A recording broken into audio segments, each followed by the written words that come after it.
क्या आप जानते हैं, भारत का संविधान दुनिया का सबसे लंबा लिखित संविधान है।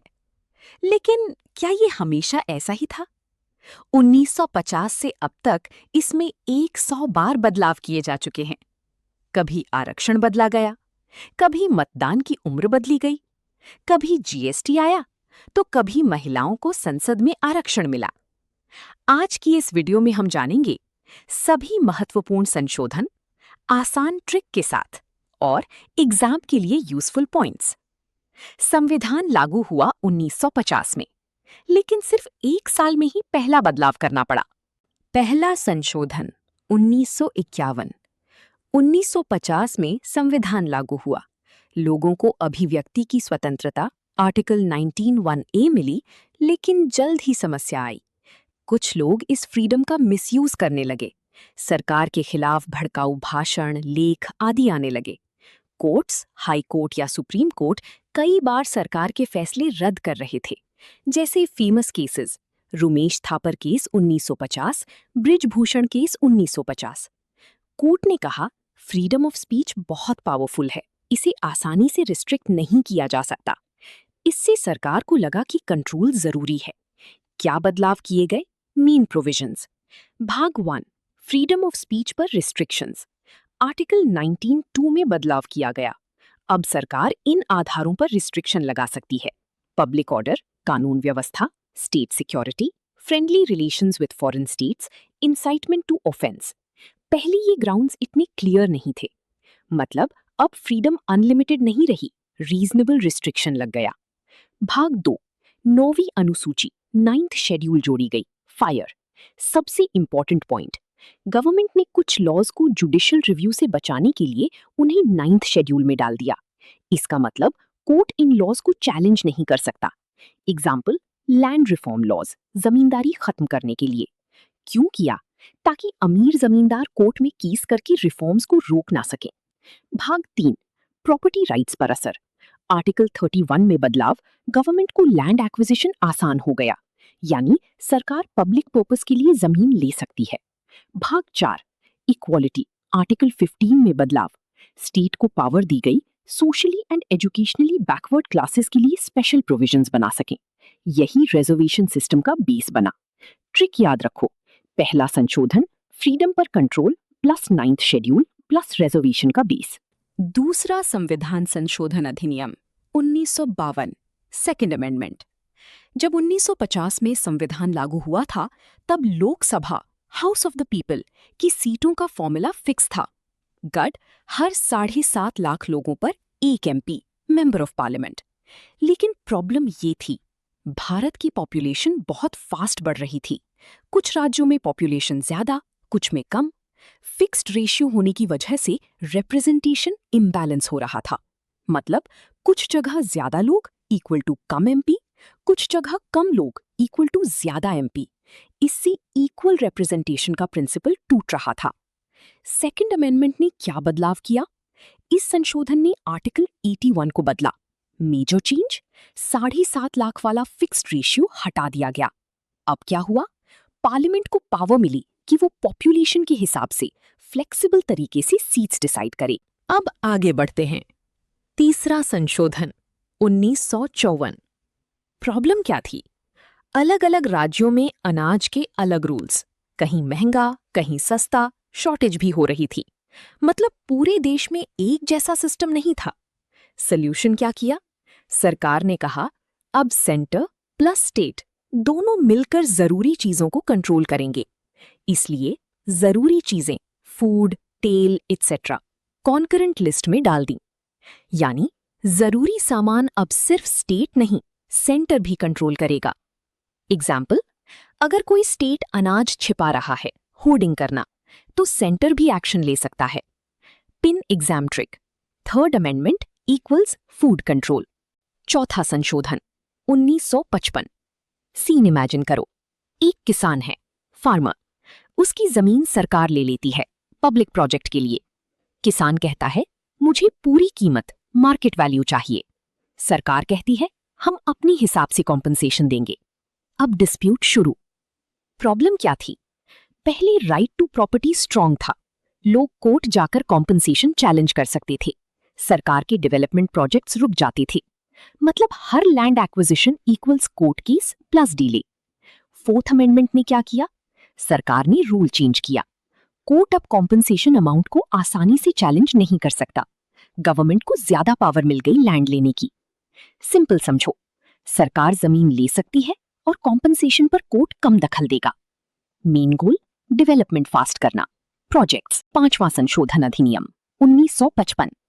टॉपिक फोकस राज्य की सीमाओं में परिवर्तन, स्टेट रीऑर्गेनाइजेशन प्रोसेस। संविधान के आर्टिकल 3 के अनुसार संसद राज्य की सीमा, नाम या क्षेत्र बदल सकती है। लेकिन समस्या ये थी कि राज्य से ओपिनियन लिया जाता था पर समय सीमा निर्धारित नहीं थी, जिससे प्रक्रिया में अनावश्यक देरी होती थी। संशोधन द्वारा परिवर्तन, राष्ट्रपति को यह अधिकार दिया गया कि वह राज्य को ओपिनियन देने के लिए निर्धारित समय सीमा, टाइम लिमिट दे सके। मुख्य उद्देश्य प्रक्रिया को तेज और व्यवस्थित बनाना, राज्यों द्वारा होने वाली देरी को रोकना, प्रशासनिक कार्यों में दक्षता बढ़ाना। चलो आगे बढ़ते हैं। छठा संशोधन अधिनियम 1956, सिक्स्थ अमेंडमेंट। विषय कर व्यवस्था यानी टैक्सेशन एवं अंतरराज्यीय व्यापार यानी इंटरस्टेट ट्रेड। स्वतंत्रता के बाद भारत में एक राज्य से दूसरे राज्य में सामान भेजने पर हर राज्य अलग अलग टैक्स लगा रहा था। इससे प्रॉब्लम, डबल टैक्स लग रहा था, व्यापार मुश्किल हो रहा था, पूरे देश में यूनिफॉर्म सिस्टम नहीं था। संशोधन में क्या बदलाव हुआ? इस संशोधन ने यूनियन लिस्ट और स्टेट लिस्ट में बदलाव किया। सेंट्रल गवर्नमेंट को पावर दी कि वो राज्यों के बीच होने वाले व्यापार यानी इंटरस्टेट ट्रेड पर टैक्स कंट्रोल करे। अब क्या बदला? पहले स्टेट अपने हिसाब से टैक्स लगाते थे, बाद में सेंटर डिसाइड करेगा रूल्स, स्टेट्स को फॉलो करना पड़ेगा। मुख्य उद्देश्य पूरे देश में एक समान टैक्स सिस्टम, व्यापार को आसान बनाना, इकोनॉमी को मजबूत करना। 7वां संशोधन अधिनियम 1956, सेवेंथ अमेंडमेंट। विषय राज्यों का पुनर्गठन, स्टेट रीऑर्गेनाइजेशन। आजादी के बाद भारत में राज्य अलग अलग आधार पर बनी थी, कहीं भाषा, कहीं इतिहास, कहीं प्रशासन। प्रॉब्लम, लोगों को अपनी भाषा के अनुसार राज्य नहीं मिली, कई जगह प्रोटेस्ट्स होने लगे। इसलिए डिमांड आई स्टेट्स को लैंग्वेज के आधार पर बनाओ। संशोधन में क्या बदलाव हुआ? 1956 में बड़ा बदलाव किया गया। स्टेट्स रीऑर्गेनाइजेशन एक्ट लागू हुआ। राज्यों को भाषाई आधार यानी लिंग्विस्टिक बेसिस पर रीऑर्गेनाइज किया गया। साथ ही part A, B, C, D states की क्लासिफिकेशन हटा दी गई। नया सिस्टम आया, स्टेट्स प्लस यूनियन टेरिटरीज। अब क्या बदला? पहले डिफरेंट टाइप्स की स्टेट्स ए, बी, सी, डी, बाद में एक uniform system states plus UTs. मुख्य उद्देश्य लोगों को उनकी भाषा के अनुसार राज्य देना। आगे कौन सा संविधान लागू हुआ पता है? 8वां संशोधन अधिनियम 1960, एथ अमेंडमेंट। विषय SC/ST आरक्षण की अवधि बढ़ाना। वर्ष 1960। उद्देश्य SC/ST और एंग्लो इंडियन के लिए आरक्षण जारी रखना। पहले की सीमा 10 साल 1950 से 1960। क्या किया गया? आरक्षण की अवधि 10 साल और बढ़ाई गई 1970 तक। क्यों जरूरी था? SC/ST की स्थिति अभी भी कमजोर थी, सोशल इक्वालिटी पूरी तरह अचीव नहीं हुई थी, इसलिए रिजर्वेशन कंटिन्यू रखना जरूरी था। क्या बदलाव हुआ? लोकसभा और स्टेट असेंबलीज में SC/ST रिजर्वेशन जारी रहा, एंग्लो इंडियन नॉमिनेशन भी कंटिन्यू रहा। फिर ये exam points. 8th amendment equals reservation extension, duration plus 10 years, target SC/ST plus Anglo Indian. Quick trick, 1960 के 8वें संशोधन द्वारा SC/ST आरक्षण की अवधि 10 साल के लिए बढ़ाई गई। 9वां संशोधन अधिनियम 1960, 9th अमेंडमेंट। विषय भारत पाकिस्तान सीमा समायोजन, टेरिटोरियल एडजस्टमेंट। पूरा मामला समझो। 1947 के बंटवारे के बाद भारत और पाकिस्तान की सीमा पूरी तरह क्लियर नहीं थी। खासकर वेस्ट बंगाल, बीरूबारी एरिया में कंफ्यूजन था। कौन सा हिस्सा भारत का, कौन सा पाकिस्तान का? इसी डिस्प्यूट को सॉल्व करने के लिए 1958 में एक अग्रीमेंट हुआ, नेहरू नून पैक्ट। प्रॉब्लम कहाँ आई? Very important. जब सरकार ने उस अग्रीमेंट को लागू करना चाहा तो सवाल उठा, विच वॉज वेरी इंपॉर्टेंट, क्या भारत अपनी जमीन किसी दूसरे देश को दे सकता है? मामला सुप्रीम कोर्ट गया। सुप्रीम कोर्ट ने कहा नहीं, सिर्फ कानून से नहीं होगा, इसके लिए संविधान संशोधन अमेंडमेंट जरूरी है। 9th अमेंडमेंट ने क्या किया? संविधान में बदलाव करके सरकार को ये पावर दी गई कि वो अग्रीमेंट के अनुसार टेरिटरी जमीन ट्रांसफर कर सके। एक्चुअल चेंज, बीरूबारी एरिया का कुछ हिस्सा पाकिस्तान को दिया गया, बाउंड्री ऑफिशियली फिक्स हो गई। Main objective, India Pakistan boundary dispute खत्म करना, इंटरनेशनल अग्रीमेंट लागू करना। 10वां संशोधन अधिनियम 1961 10th अमेंडमेंट।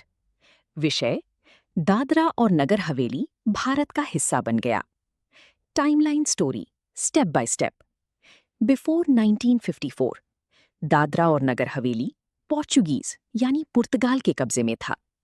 1954 स्थानीय लोगों और स्वतंत्रता सेनानियों ने पोर्चुगीज रूल हटा दिया। एरिया फ्री तो हो गया, लेकिन ऑफिशियली भारत का हिस्सा नहीं बना।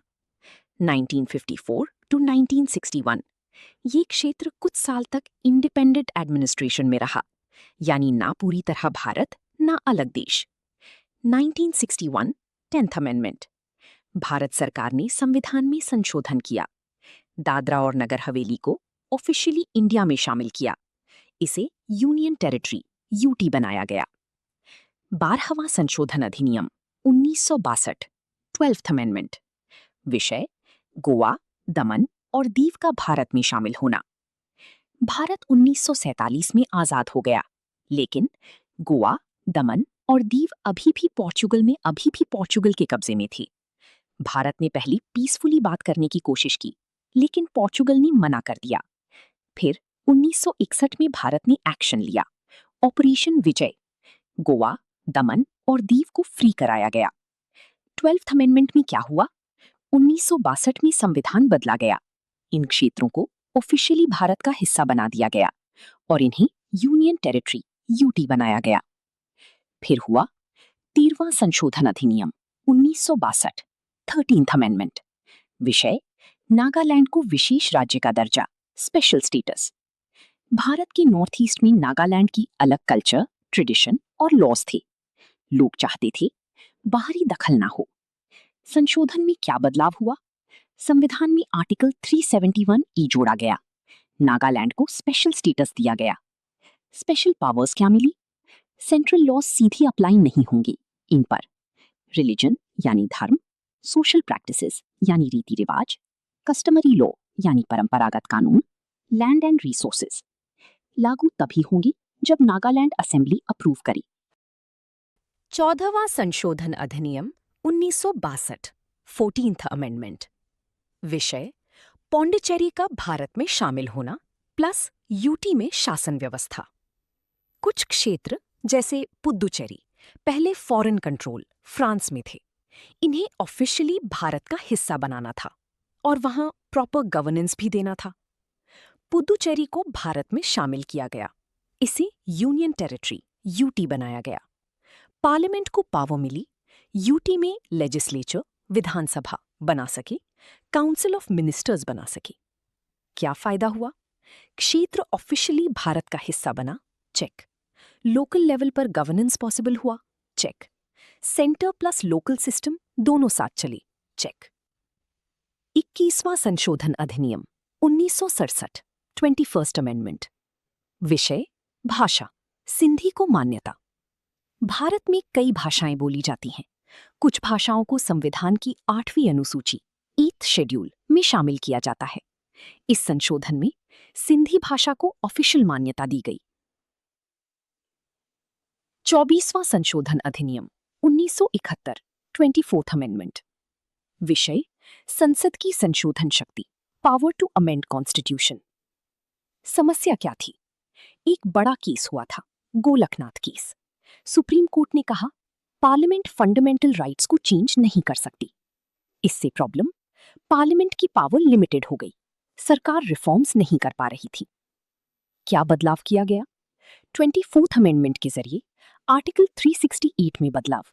पार्लियामेंट को साफ पावर दी गई कि वो संविधान के किसी भी भाग को संशोधित कर सकती है, इंक्लूडिंग फंडामेंटल राइट्स। प्रेसिडेंट के लिए अमेंडमेंट बिल पर साइन करना कंपलसरी किया गया। क्या असर हुआ? पार्लियामेंट की पावर स्ट्रांग हुई। अब कॉन्स्टिट्यूशन फ्लेक्सिबल बना। आगे की मेजर अमेंडमेंट्स पॉसिबल हुई, जैसे 42nd।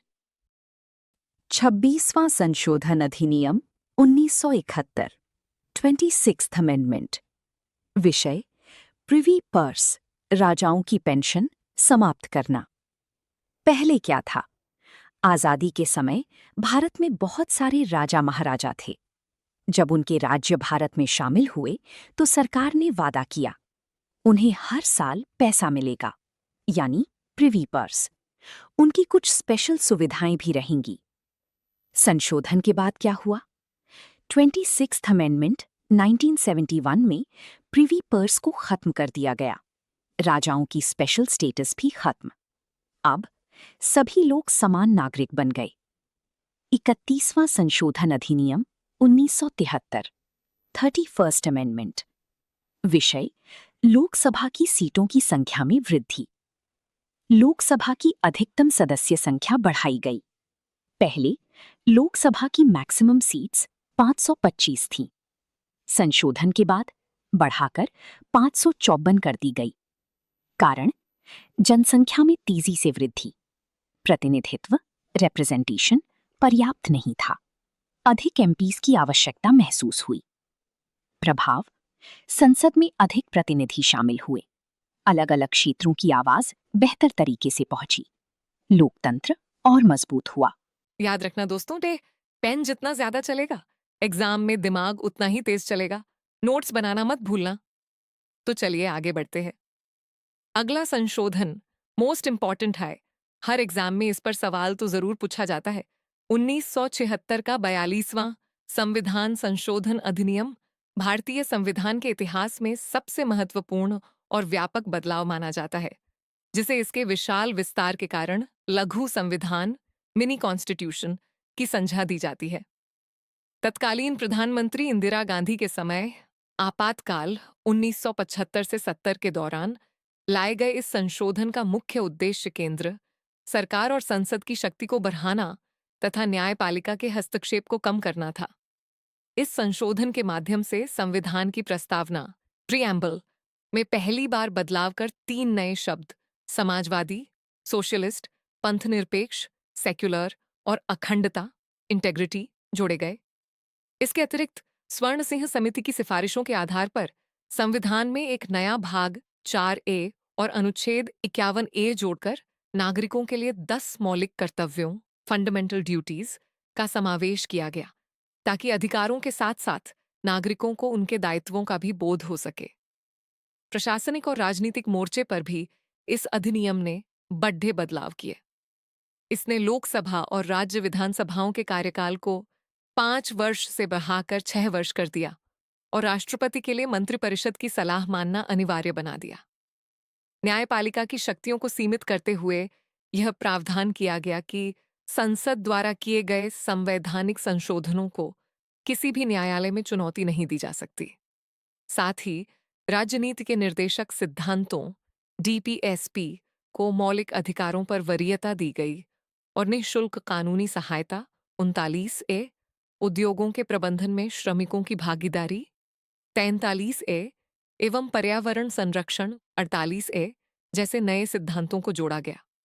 शिक्षा, वन और वन्य जीवों जैसे विषयों को राज्य सूची से हटाकर समवर्ती सूची कॉन्करेंट लिस्ट में डाल दिया गया, जिससे केंद्र सरकार की स्थिति और अधिक मजबूत हो गई। कुल मिलाकर 42वें संशोधन ने भारतीय संवैधानिक ढांचे के संतुलन को कार्यपालिका और विधायिका के पक्ष में झुकाने का प्रयास किया। अब बढ़ते हैं 44वां संशोधन 1978 44th अमेंडमेंट। विषय अधिकारों की सुरक्षा प्लस इमरजेंसी रूल्स में बदलाव। सिंपल समझो, 42nd अमेंडमेंट में सरकार की पावर बहुत बढ़ गई थी, इसीलिए 44th अमेंडमेंट लाया गया ताकि लोगों के अधिकार वापस मजबूत किए जा सकें। Main changes 1. इमरजेंसी लगाना मुश्किल किया गया। अब प्रेसिडेंट अकेले डिसाइड नहीं करेगा, काउंसिल ऑफ मिनिस्टर्स की लिखित सलाह जरूरी। 2. राइट टू प्रॉपर्टी हटाया गया। पहले ये फंडामेंटल राइट था, अब इसे लीगल राइट बना दिया गया। 3. फंडामेंटल राइट्स की सुरक्षा बढ़ाई गई। सरकार अब आसानी से लोगों के राइट्स नहीं छीन सकती।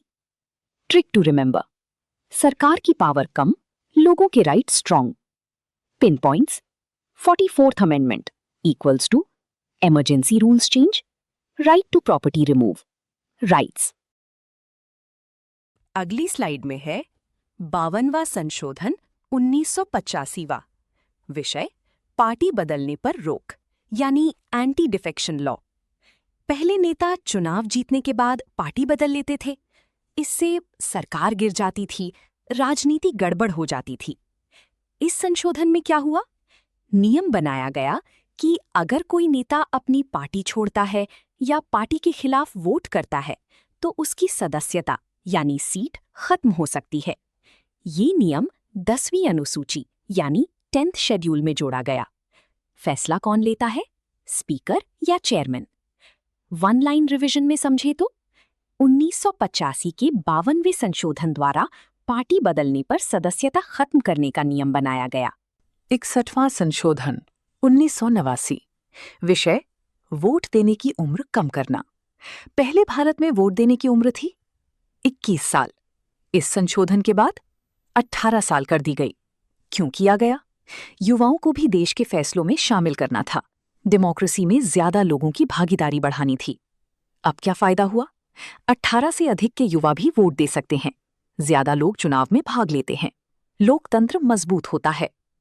वन लाइन रिवीजन 1989 के 61वें संशोधन द्वारा मतदान की आयु 21 वर्ष से घटाकर 18 वर्ष कर दी गई। 65वां संविधान संशोधन अधिनियम 1990। भारत के संविधान के अनुच्छेद 338 के तहत प्रारंभ में संविधान में अनुसूचित जातियों और अनुसूचित जनजातियों के लिए एक विशेष अधिकारी की नियुक्ति का प्रावधान था।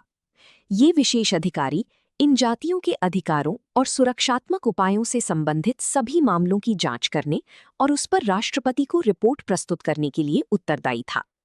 हालांकि 1990 में किए गए 65वें संविधान संशोधन के माध्यम से अनुच्छेद 338 में संशोधन किया गया। इस संशोधन के द्वारा संविधान में अनुसूचित जातियों और अनुसूचित जनजातियों के लिए एक राष्ट्रीय आयोग नेशनल कमीशन फॉर SC/ST स्थापित करने का प्रावधान किया गया। इस प्रकार पहले नियुक्त किए जाने वाले विशेष अधिकारी के स्थान पर अब एक पूर्ण आयोग का गठन किया गया। इस आयोग में एक अध्यक्ष, एक उपाध्यक्ष और 5 अन्य सदस्य होते हैं। राष्ट्रीय अनुसूचित जाति और अनुसूचित जनजाति आयोग को इन जातियों की संवैधानिक और कानूनी संरक्षण से संबंधित मामलों की जांच और निगरानी करने का अधिकार दिया गया है। आयोग अनुसूचित जातियों और अनुसूचित जनजातियों के अधिकारों और सुरक्षा उपायों से वंचित करने के संबंध में विशिष्ट शिकायतों की जांच कर सकता है। 69वां संविधान संशोधन अधिनियम 1991 69th अमेंडमेंट। विषय दिल्ली को विशेष दर्जा NCT यानी नेशनल कैपिटल टेरिटरी। पहली दिल्ली सिर्फ एक यूनियन टेरिटरी थी, लेकिन प्रॉब्लम ये थी दिल्ली का गवर्नेंस क्लियर नहीं था। सेंटर सब डायरेक्ट कंट्रोल करता था। लोकल लेवल पर प्रॉपर डेमोक्रेसी नहीं थी। लोग चाहते थे दिल्ली को थोड़ा स्टेट जैसा अधिकार मिले। 69th अमेंडमेंट में क्या बदलाव हुआ? 2 बड़े चेंजेस हुए। पहला, आर्टिकल 239AA जोड़ा गया। दिल्ली को मिला नया नाम national capital territory NCT of Delhi, और दिल्ली को मिला लेजिस्लेटिव असेंबली, चीफ मिनिस्टर और काउंसिल ऑफ मिनिस्टर्स। दूसरा, गवर्नेंस सिस्टम बनाया गया। अब दिल्ली में ड्यूअल सिस्टम है, सेंटर यानी लेफ्टिनेंट गवर्नर और state like government CM plus assembly. Power distribution बहुत इंपॉर्टेंट। दिल्ली सरकार क्या कर सकती है? Education, health, local laws. Centre के पास क्या है? Police, land, public order. Main objective था दिल्ली को डेमोक्रेटिक गवर्नेंस देना, सेंटर और स्टेट लाइक सिस्टम बैलेंस करना। 71वां संशोधन अधिनियम 1992। विषय भाषा सूची 8th स्केड्यूल में भाषाएं जोड़ना। भारत में कई भाषाएं बोली जाती हैं। समय समय पर मांग होती रही कि नई भाषाओं को मान्यता मिले। क्या बदलाव हुआ? संविधान की 8वीं अनुसूची यानी 8th स्केड्यूल में 3 नई भाषाएं जोड़ी गईं, कोंकणी, मणिपुरी और नेपाली। उद्देश्य था भाषाई विविधता को मान्यता देना, क्षेत्रीय भाषाओं को संरक्षण देना। 73वां संशोधन अधिनियम 1992। विषय पंचायती राज, रूरल लोकल गवर्नमेंट। गांवों में डेवलपमेंट कमजोर था, लोगों को लोकल डिसीजन मेकिंग पावर नहीं थी। क्या बदलाव हुआ? संविधान में नया पार्ट 9 जोड़ा गया, article 243 to 243 O. Panchayati Raj system को कॉन्स्टिट्यूशनल स्टेटस मिला। Structure 3 tier system. 1 ग्राम पंचायत विलेज, 2 पंचायत समिति ब्लॉक, 3 जिला परिषद डिस्ट्रिक्ट। मेन ऑब्जेक्टिव गांवों को सेल्फ गवर्नेंस देना, डेमोक्रेसी। 74वां संशोधन 1992। विषय शहरों की अपनी सरकार यानी अर्बन लोकल बॉडीज। पहले शहरों का काम सीधे सरकार करती थी, लेकिन काम स्लो हो जाता था। इसलिए रूल बनाया गया, शहरों की अपनी लोकल गवर्नमेंट होगी। अब 3 तरह की शहरी सरकार बनी। 1 नगर निगम म्यूनिसिपल कॉर्पोरेशन जैसे बड़े शहर। 2 नगर परिषद यानी म्यूनिसिपल काउंसिल मध्यम शहर। 3 नगर पंचायत यानी छोटे शहर या टाउन। हर शहर को अपना लोकल सिस्टम मिला। अगला संशोधन हुआ 86वां संशोधन 2002। विषय बच्चों की शिक्षा का अधिकार, राइट टू एजुकेशन। पहले हर बच्चे को स्कूल जाना जरूरी नहीं था, इसलिए कई बच्चे पढ़ाई से वंचित रह जाते थे। इस संशोधन में क्या हुआ? संविधान में बदलाव करके 6 से 14 साल के बच्चों के लिए शिक्षा को जरूरी बना दिया गया। आर्टिकल क्या जोड़ा गया? Article 21A। इसमें लिखा गया हर बच्चे को फ्री और कंपल्सरी एजुकेशन मिलेगा। मतलब 2002 के 86वें संशोधन द्वारा 6 से 14 वर्ष के बच्चों के लिए शिक्षा को मौलिक अधिकार बनाया गया। 91वां संविधान संशोधन अधिनियम 2003। विषय मंत्री परिषद की सीमा प्लस एंटी डिफेक्शन को मजबूत करना। सोचो एक सरकार है और उसमें मंत्री बहुत ज्यादा हो जाते हैं। प्रॉब्लम क्या थी? हर पार्टी अपने कई लोगों को मंत्री बना देती थी। कैबिनेट बहुत बड़ा हो जाता था, खर्च बढ़ता था, काम स्लो हो जाता था। 91st अमेंडमेंट ने क्या किया? पहला, मंत्रियों की संख्या लिमिट कर दी। अब मंत्रियों की संख्या लोकसभा या विधानसभा के कुल सदस्यों के 15% से ज्यादा नहीं हो सकती। दूसरा, डिफेक्शन पर सख्ती बढ़ाई। 52nd अमेंडमेंट को और मजबूत किया। अब 1 पार्टी छोड़ने वालों पर और स्ट्रिक्ट एक्शन। 1 लाइन रिवीजन करें तो 2003 के 91वें संशोधन द्वारा मंत्रियों की संख्या सीमित की गई और दल बदल विरोधी कानून को और मजबूत किया गया। आगे हुआ 92वां संविधान संशोधन अधिनियम 2003। विषय 8वीं अनुसूची में भाषाओं का विस्तार। संविधान की 8वीं अनुसूची में 4 नई भाषाओं को शामिल किया गया। नई जोड़ी गई भाषाएं बोडो, डोगरी, मैथिली, संथाली। 2003 के 92वें संशोधन द्वारा 8वीं अनुसूची में 4 नई भाषाएं जोड़ी गईं। टाइम बदला, पर संशोधनों का सिलसिला जारी था। इसके बाद आया 97वां संविधान संशोधन अधिनियम 2011। विषय सहकारी समितियां यानी कोऑपरेटिव सोसाइटीज। संविधान में कोऑपरेटिव सोसाइटीज को कॉन्स्टिट्यूशनल स्टेटस दिया गया। क्या बदलाव हुआ? 3 बड़े चेंजेस किए गए। Right to form cooperative societies, इसे फंडामेंटल राइट जैसा महत्व मिला। आर्टिकल 19(1)(c) में बदलाव किया गया। कोऑपरेटिव सोसाइटीज बनाने का अधिकार जोड़ा गया। पार्ट IX(b) जोड़ा गया। Article 243ZH to 243ZT। Cooperative societies के लिए अलग व्यवस्था। इस तरह 2011 के 97वें संशोधन द्वारा सहकारी समितियों को संवैधानिक दर्जा दिया गया और पार्ट IX(b) जोड़ा गया। फिर हुआ सबसे बड़ा बदलाव, GST वाला। 101वां संविधान संशोधन अधिनियम 2016। विषय GST, goods and services tax. Bharat में एक देश एक टैक्स लागू किया गया। क्या बदलाव हुआ? GST लागू हुआ। कई पुराने इनडायरेक्ट टैक्सेस खत्म कर दिए गए, जैसे excise duty, VAT, service tax, और उनकी जगह आया GST। न्यू आर्टिकल्स जोड़े गए। आर्टिकल 246A जीएसटी पर कानून बनाने की power, article 269A interstate GST IGST, article 279A GST council. GST council बहुत इंपॉर्टेंट, ये एक जॉइंट बॉडी है, सेंटर प्लस स्टेट्स मिलकर टैक्स रेट्स तय करते हैं। 103वां संविधान संशोधन अधिनियम 2019। विषय ईडब्ल्यूएस रिजर्वेशन, आर्थिक रूप से कमजोर वर्ग को आरक्षण। सरकार ने इकोनॉमिकली वीकर सेक्शन के लिए आरक्षण शुरू किया, मतलब जो लोग आर्थिक रूप से कमजोर हैं लेकिन एससी, एसटी या ओबीसी में नहीं आते। क्या बदलाव हुआ? 10% रिजर्वेशन, सामान्य वर्ग के गरीब लोगों को 10% आरक्षण दिया गया। आर्टिकल्स में बदलाव किया गया। आर्टिकल 15 में नया क्लॉज जोड़ा गया।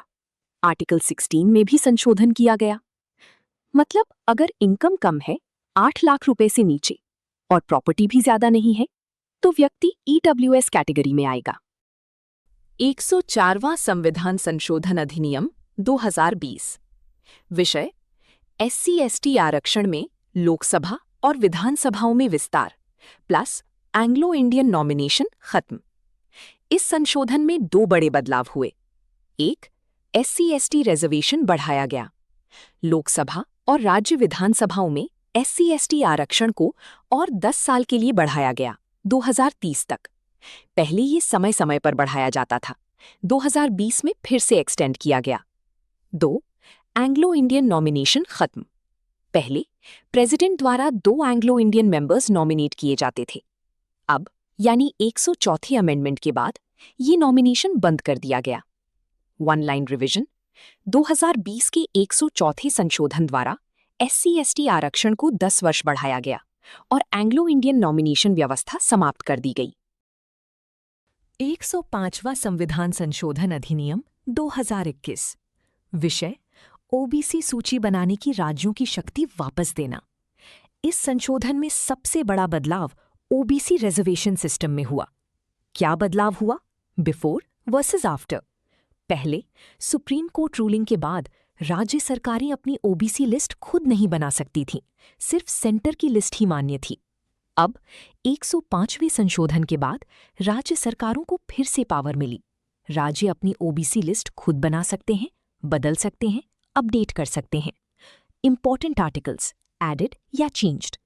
आर्टिकल 342A में बदलाव, स्टेट्स को socially and educationally backward classes यानी एसईबीसी तय करने की शक्ति मिली। 2021 की 105वें संशोधन द्वारा राज्यों को ओबीसी सूची बनाने और संशोधित करने की शक्ति पुनः प्रदान की गई। अगला संशोधन भी महत्वपूर्ण रहा, महिलाओं के लिए। 106वां संविधान संशोधन अधिनियम 2023। विषय महिलाओं के लिए 33% आरक्षण यानी विमेन रिजर्वेशन बिल। इस संशोधन के तहत लोकसभा और राज्य विधानसभाओं में महिलाओं को 33% आरक्षण दिया गया। क्या बदलाव हुआ? 1, विमेन रिजर्वेशन। हर विधानसभा और लोकसभा में 1/3 सीटें महिलाओं के लिए रिजर्व्ड होंगी। संविधान में नया हिस्सा जोड़ा गया, महिलाओं की पॉलिटिकल पार्टिसिपेशन बढ़ाने के लिए। ये तुरंत लागू नहीं हुआ, सेंसस और डीलिमिटेशन के बाद लागू होगा। ऑब्जेक्टिव, राजनीति में महिलाओं की भागीदारी बढ़ाना, जेंडर इक्वालिटी लाना, डेमोक्रेसी को इंक्लूसिव बनाना। कुछ इस तरह 2023 के 106वें संशोधन द्वारा लोकसभा और राज्य विधानसभाओं में महिलाओं के लिए 33% आरक्षण का प्रावधान किया गया। तो दोस्तों, ये थे भारत के संविधान के 1 से लेकर 106 तक के सभी संशोधन। हर एक संशोधन ने भारत के लोकतंत्र, अधिकारों और सिस्टम को और मजबूत बनाया। कहीं आरक्षण बदला, कहीं वोटिंग की उम्र बदली, कहीं जीएसटी आया और कहीं महिलाओं को 33% आरक्षण मिला। संविधान कोई एक दिन में नहीं बना, ये लगातार बदलता रहा है और हर बदलाव भारत को और बेहतर बनाने के लिए किया गया है। अगर आपको ये वीडियो पसंद आया हो तो लाइक जरूर करना। ऐसे ही जीके और कॉन्स्टिट्यूशन की आसान वीडियोस के लिए चैनल को सब्सक्राइब कर लो, बेल दबाओ और कमेंट में बताओ अगला वीडियो किस टॉपिक पर चाहिए।